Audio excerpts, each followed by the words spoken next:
नमस्कार, मौजूद हैं चाणक्यपुरी में। 70-72 साल हो गए हैं देश को आज़ाद हुए, लेकिन अभी तक मजदूर वहीं के वहीं हैं। मजदूर वो है जो न्यू से लेके ऊंची इमारत बना देता है, लेकिन मजदूर की स्थिति नहीं सुधर। पूरे भारत में जहां भी देखोगे मजदूर अभी दयनीय स्थिति है।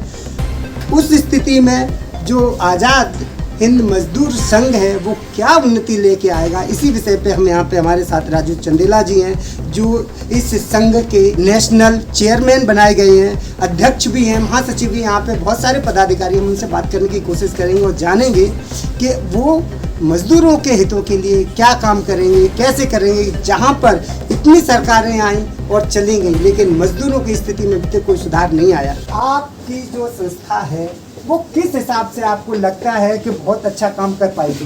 देखिए, आज जिस प्रकार से हम नेताजी सुभाष चंद्र बोस के आदर्शों पर चलने वाली और उनकी नीति को फॉलो करने वाला ये आज़ाद हिंद मजदूर संघ का जो स्थापना किया गया है, उन्हीं विचारधाराओं को लेकर किया गया है कि मजदूरों को उसका पसीना गिरने से पहले उसको मजदूरी मिल जाए, समान वेतन। इसके लिए सबसे पहला संघर्ष रहेगा, चाहे वो प्राइवेट सेक्टर है सरकारी। पहली चीज़ ये।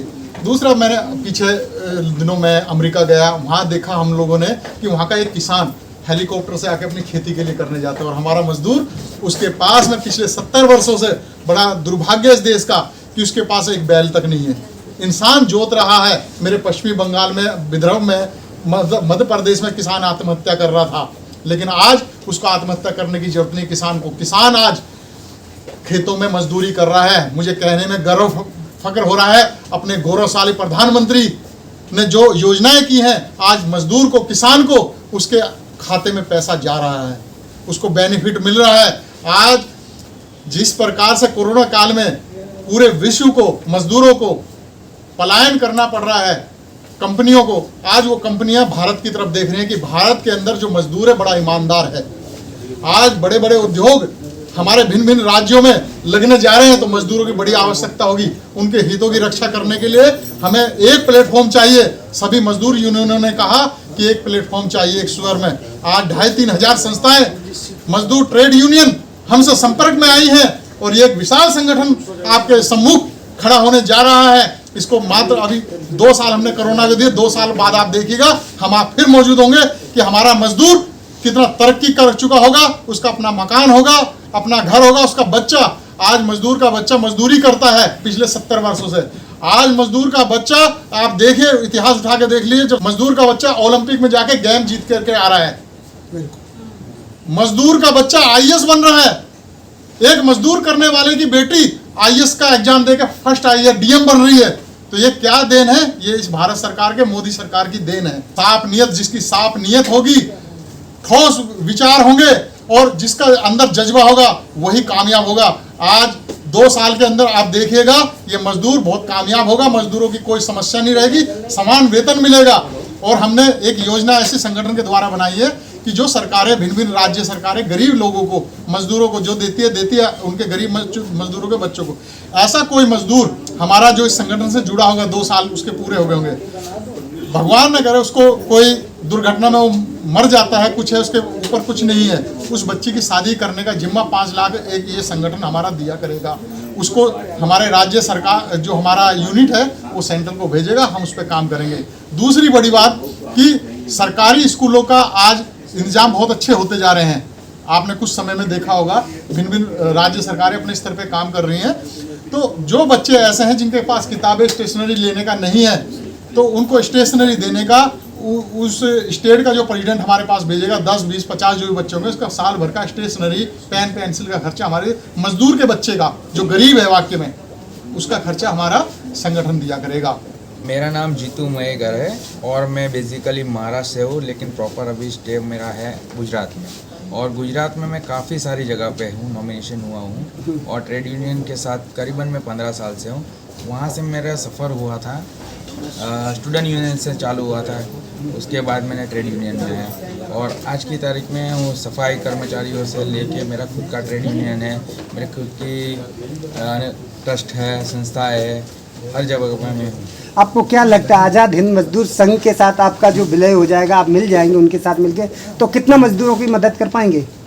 इसमें ऐसा है कि हम कोई अलग जूथ नहीं है, सब एक ही साथ हैं। सिर्फ मर्ज होने का कारण यही है कि हम हमारे देश के जो भी गरीब हैं, जो भी जिससे अन्याय हो रहा है, हम सब एक मिलके एक जगह पे आके एक प्लेटफॉर्म पे होके इनका सबका सपोर्ट करें और उनका जो हक है उनको मिले। इसके लिए हम सब मर्ज होकर काम कर रहे हैं। आज देखिए विरोधी दल जितना काम कर रहा है कि बोल रहा है कि कृषि बिल को कृषक का हानि हो रहा है, कृषक के ऊपर है। भाई कृषक भी तो मजदूरी कर रहे हैं। क्या आप कृषक का जब मजदूरी हो रहा है उनका क्या देख रहे हैं, उनको क्या हो रहा है? कुछ नहीं हो रहा है।